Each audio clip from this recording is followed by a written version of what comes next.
Welcome to this video about an introduction to dyspraxia. What do these activities require?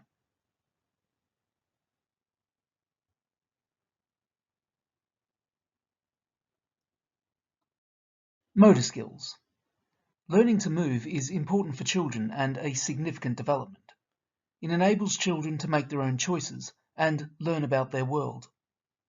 The development of the sensory systems is necessary for children to effectively develop gross and fine motor skills.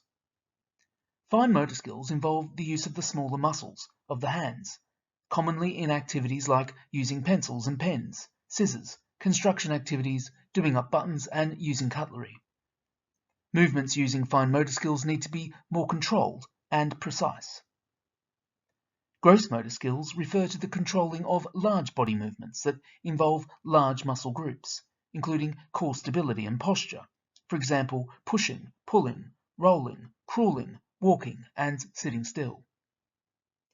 Both gross motor skills and fine motor skills are needed to engage in creative activities, exercise, and for self-care.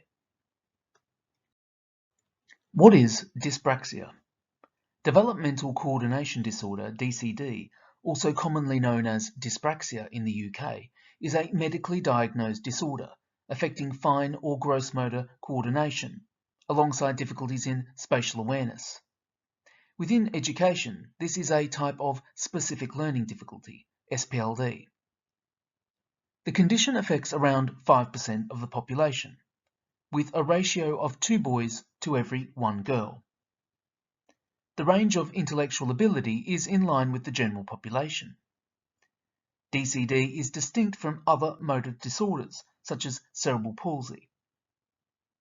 Individuals may vary in how their difficulties present. These may change over time depending on environmental demands and life experiences, and will persist into adulthood.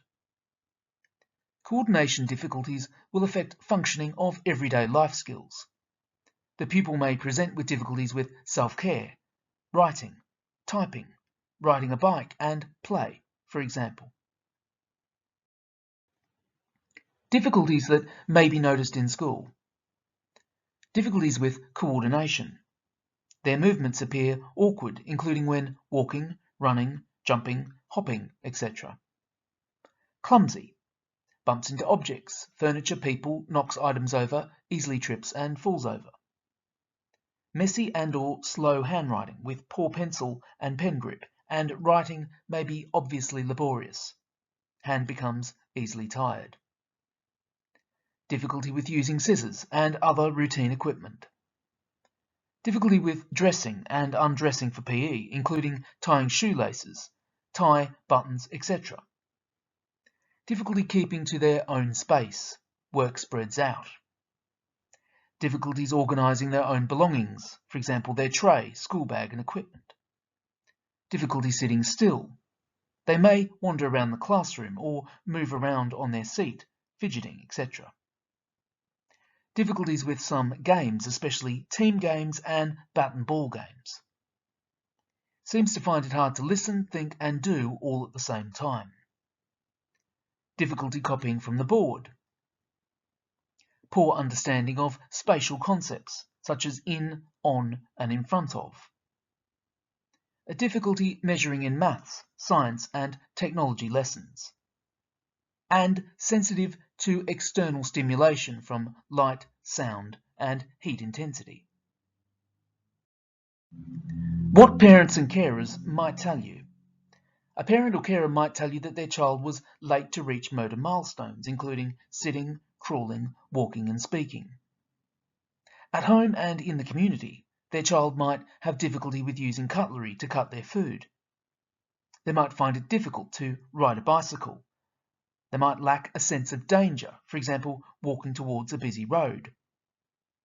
They might struggle to walk up and down stairs quickly without tripping up. And they might not have a tidy appearance. They might leave their clothes twisted, inside out, back to front, shoes on the wrong feet, and so on. Other issues. There may be other issues and concerns that accompany these traits. For example, the pupil might present with generally poor organisational skills. appear generally slow in their actions, find it difficult to transfer skills and manage the problem solving and planning required for new, unfamiliar tasks, appear to have poor exercise tolerance, stamina.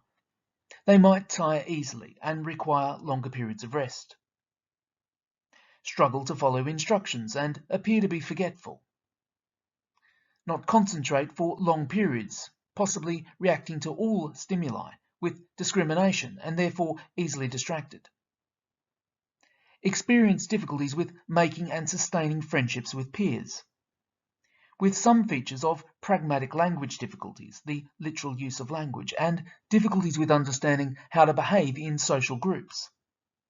Note that in some cases, a dyspraxic pupil might appear to have some traits that are often associated with social communication difficulties and autism, and get quickly frustrated and angry with themselves, leading to a poor self-confidence, distress and avoidance over time. Here is a useful infographic which presents some of the common difficulties.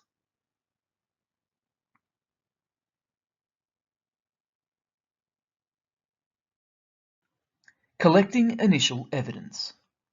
If you think that a pupil is presenting with traits of dyspraxia, evidence should be collected over time, including from pupil observations, pupil views if they're possible, parent and carer views, and the completion of a dyspraxia traits checklist.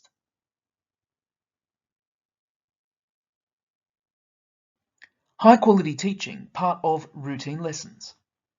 These strategies can be generally useful for all pupils, including dyspraxic pupils. Reviewing topic learning from previous lessons. Highlighting and emphasizing key words. Pointing to items or text that's being referred to. Repeating important information. Chunking information. Breaking instructions down into smaller steps. Using color coding and other visual cues. Using diagrams, flowcharts, wheels, maps, and other graphical representations of information. Demonstrating and modeling. Encouraging pupil use of memory techniques, for example, mnemonics, acronyms, songs, raps, etc. Asking pupils to tell each other what they need to do before starting a task, and to rehearse or practice their responses. Explicitly teaching organizational strategies as part of instruction. Getting pupils' attention and pausing them before giving additional input. Regularly summarizing learning so far and linking it back to prior learning. And encouraging and allowing for alternative ways of recording. Reasonable adjustments in the classroom. Reasonable adjustments are established for individual pupils as needed and are ongoing. Reasonable adjustments might include the following. Individualized equipment and technologies. For example, pen and pencil grips, loop scissors, writing slopes and files, wobble cushions, stools, laptops, speech-to-text software, and use of markers to organize and secure the pupil's workspace. Lesson materials. For example, providing worksheets and workbook pages with basic formatting, date, title, etc. already complete. Providing printouts of slides, use of planning and writing frames, and paper with raised lines and large graph paper for maths. Allowances. For example, extra time to complete tasks. An early leave pass. Allowances to pack up slightly early. Short breaks between and within tasks if they require substantial writing. Having an alternative place for changing in PE, having a special place to keep their belongings, some flexibility around uniform, and enabling the pupil to record their answers or ideas in alternative ways, including oral. And access arrangements for exams and controlled assessments, for example, extra time. It's usually 25%, but may sometimes be more. Scribe, rest breaks, and use of specific technologies. What reasonable adjustments for dyspraxia might look like.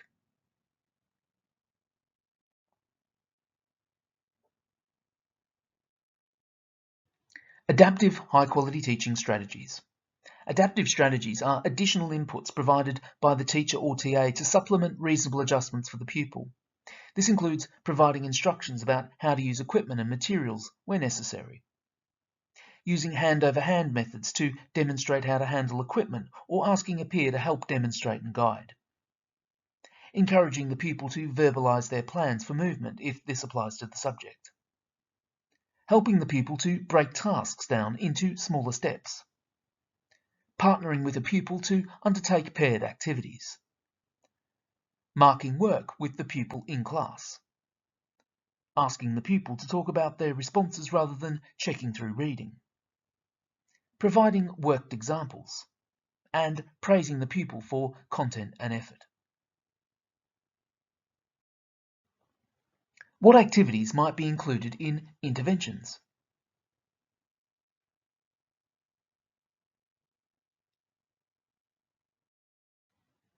Interventions. Interventions that can supplement reasonable adjustments and adaptive high-quality teaching strategies include, for some dyspraxic pupils, structured programs to strengthen their hands for writing and other functional activities. For example, exercises involving multisensory letter formation, for example using sandpaper letters and skywriting, squeezing balls, stretching fingers, rubbing hands together, etc. Short and graded sessions involving specific exercises, sensory circuits, and obstacle courses to develop motor activities and their stamina over time. For example, walking on balance and wobble boards, hand-to-hand throwing, using beanbags, etc. Touch typing sessions. Teaching the pupil how to use assistive technologies, for example, mind mapping software and text-to-speech software. Playing games to develop memory, concentration, and the use of spatial and directional language. Social skills programs, and a circle of friends approach or a buddy system. Study skills support. Pupils in upper key stage 2 and above can sometimes find it helpful to receive additional and explicit guidance to develop their study or learning to learn skills. This can cover, for example, understanding how they learn, organising their work, improving their memory, learning new information and researching, writing strategies, presenting their work, and preparing for assessments and exams. Study and homework after school provision. Some dyspraxic pupils can find homework and self-directed study and coursework a significant challenge. This can be due to a range of reasons, including memory, attention, and personal organisational skills. It can therefore be very beneficial to offer a study and homework provision in your school. This provision can simply provide a space for undertaking work with adult support when needed. It can also possibly include more structured sessions, which can model effective study habits, optional and extra interventions, enrichment activities, and extra access to assistive technologies. Things that can be helpful beyond school. It can be beneficial to discuss with the parents and carers what can be helpful outside of school. For example, with clothes, avoiding items with tight neck holes, choosing trousers with deep zip pockets, using Velcro fastenings, large buttons, etc.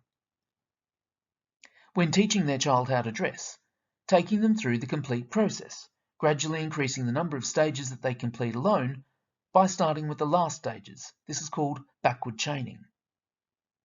Using rucksack-style bags that go over both shoulders. Considering the use of household items that will be more easy to use, for example, cutlery with chunky handles, pump-action toothpaste dispensers, electric toothbrush, ring pull can openers, non-slip matting under chopping boards, etc. Organising items into coloured and labelled boxes, clear pencil cases, etc. Laying out items required for tasks in the correct sequence. Using visual supports and timers for routines at home. Practicing life skills such as using a knife and fork but away from meal times. Encouraging the use of musical instruments such as drums. Playing games like Connect 4, Pick Up Sticks and Frustration. Doing jigsaw puzzles. and getting involved in creative activities that can include construction, cutting with scissors, making collages, threading beads, drawing around templates, tracing, drawing with a ruler, rolling and squeezing clay, colouring within boundaries, creating patterns on pegboards, jewellery making and model making. Assessing dyspraxia. Usually, if the child or young person is not already known to community paediatrics or the occupational therapy and physiotherapy services, the starting point for investigating the possibility of dyspraxia is through the GP. The GP may then refer on to a paediatrician, occupational therapist, physiotherapist, and/or a speech and language therapist, depending on the symptoms. It is helpful for parents and carers to have organised evidence supplied by the school, including completed checklists and a summary of concerns. Occasionally, a neurologist may be referred to help rule out other conditions that affect the brain and nervous system. If dyspraxia is suspected, the paediatrician will usually request an occupational therapy assessment, and from this can provide evidence of motor coordination difficulties alongside functional concerns. Tests will be undertaken of the pupil to establish if their motor skills are significantly below the level expected for their age and opportunities they have had to learn and use these skills. Their symptoms first developed during an early stage of their development. Their lack of motor skills significantly and persistently affects their day-to-day activities and achievements at school. And their poor motor skills are not better explained by long-term delays in all areas, or rare medical conditions, such as cerebral palsy or muscular dystrophy. Diagnosis. The diagnosis of dyspraxia is usually made by a paediatrician in collaboration with an occupational therapist and/or physiotherapist. The latter two professionals are also more directly involved in treatment. Diagnosis of dyspraxia is unusual before 5 years of age because children vary in their movement opportunities and the rate of their development. If dyspraxia is diagnosed, recommendations will be made regarding adaptations and adjustments, and a treatment plan will be put in place, including, for example, exercises and activities for the pupil to carry out at home and in school to develop their motor skills and their functional skills. This is the end of this video. You can view more videos on this channel in the About series.